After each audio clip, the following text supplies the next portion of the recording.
မင်္ဂလာပါခင်ဗျာဒီကနေ့ကတော့ထိုင်းမှာဖုန်းတော်ကြီးတစ်ပါးကအလူငွေဘတ်တန်300ကျော်ကိုအွန်လိုင်းလောင်းကစားလုပ်လိုက်တဲ့အတွက်ဖန်ဆီးခံရတဲ့သတင်းကိုပြပြပေးမှာဖြစ်ပါတယ်ခင်ဗျာ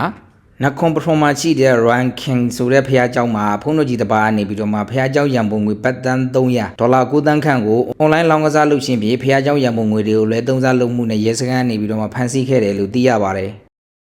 သူနဲ့ရင်းနှီးခဲ့တဲ့အမျိုးသမီးမိတ်ဆွေကိုလည်းဘတ်တန်40ရှင်းငှားခဲ့တယ်လို့သိရပါတယ်မှုကင်းနေနေဌာနခွဲကရာရှိတွေကဖုန်းတော်ကြီးကျောင်းကို9လကြာအသွင်ယူပြီးတော့မှစုံစမ်းစစ်ဆေးခဲ့ပြီးရန်မုံငွေလဲသုံးစားလုပ်ခဲ့ကြောင်းစုံစမ်းစစ်ဆေးသိရှိရတယ်လို့လည်းဆိုပါတယ်။စုံစမ်းစစ်ဆေးရေးရာရှိတွေကဖះเจ้าရန်မုံငွေတွေကို၎င်းရဲ့တီးတန်းကောက်နယ်ကိုလွှဲပြောင်းထားတဲ့တပ်တွေကိုတွေ့ရှိခဲ့ရတယ်လို့လည်းဆိုပါတယ်။၎င်းငွေတွေကအွန်လိုင်းလောင်းကစား website များစီကိုစီးဆင်းသွားတယ်လို့လည်းဖော်ပြထားတာတွေ့ရပါတယ်။မယိုးဖြောင်းသောနီလန်းများနဲ့အများပိုင်ပစ္စည်းများမိမိပိုင်ဖြစ်ပြောင်းလဲခြင်းတာဝန်ဝတ္တရားများပြက်ကွက်ခြင်းမယိုးဖြောင်းသောနီလန်းဖြင့်နိုင်ငံတော်တာဝန်ဝတ္တရားများထမ်းဆောင်ခြင်းတို့ဖြင့်၎င်းဖုန်းတော်ကြီးကိုအမှုဖွင့်ဖန်ဆီးထားကြောင်းလည်းသိရပါတယ်။တရားရုံးကမေလ15ရက်နေ့ကတည်းကဖန်ဆီးမိပေးခဲ့ပေမဲ့လည်းဖုန်းတော်ကြီးကတင်းချောင်နေခဲ့တယ်လို့ဆိုပါတယ်။ညနေပိုင်းမှာတော့လူပွဲလဲပြီးရဲတပ်ဖွဲ့တွေကဖန်ဆီးထိန်းသိမ်းထားပြီးတော့မှစစ်ဆေးမေးမြန်းနေတယ်လို့ဆိုပါတယ်။စုံစမ်းစစ်ဆေးမှုတွေကိုကြည်ကြပြည့်ဆောင်ရွက်နေပြီးတော့လူဝက်လာတဲ့အခါမှာတော့ဗဟိုတန်ခါကောင်စီနဲ့ပါပူးပေါင်းဆောင်ရွက်သွားမယ်လို့လည်းဆိုပါတယ်။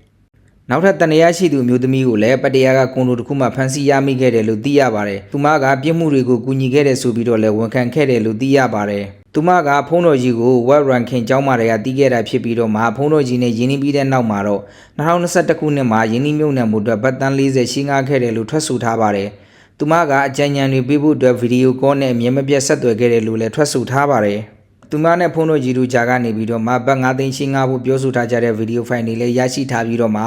ဖုန်းတော်ကြီးဟောင်းရဲ့ဖုန်းထဲမှာအမျိုးသမီးတွေရေရှိုးနေတဲ့ဗီဒီယိုဖိုင်ကိုလည်းတွေ့ခဲ့တယ်လို့ရဲတပ်ဖွဲ့ကထုတ်ပြန်ထားပါတယ်။ What ranking ဖះเจ้าရဲ့အကြောင်းနဲ့ဆရာတော်ဖြစ်ပြီးတော့မှဘွဲတော်ပရသမဝချီတာနုဝက်လို့ဘွဲမြေခံထားတဲ့ဆရာတော်ဟာကျောင်းမိုင်ရန်ပုံငွေဘတ်တန်300ကျော်အမေရိကန်ဒေါ်လာ9တန်းကျော်အလွဲသုံးစားလုပ်မှုနဲ့ဖန်ဆီးခံထားရတာဖြစ်ပြီးတော့မှ၎င်းဟာအာမခံရယူဖို့လည်းညှင်းဆန်ခဲ့တယ်လို့လည်းသိရပါတယ်။ကျောင်းတိုင်းဆရာတော်ဟောင်းကယုံတွင်လွဲသုံးစားလုပ်မှုနိုင်ငံတော်ပိုင်ပစ္စည်းလွဲသုံးစားလုပ်မှု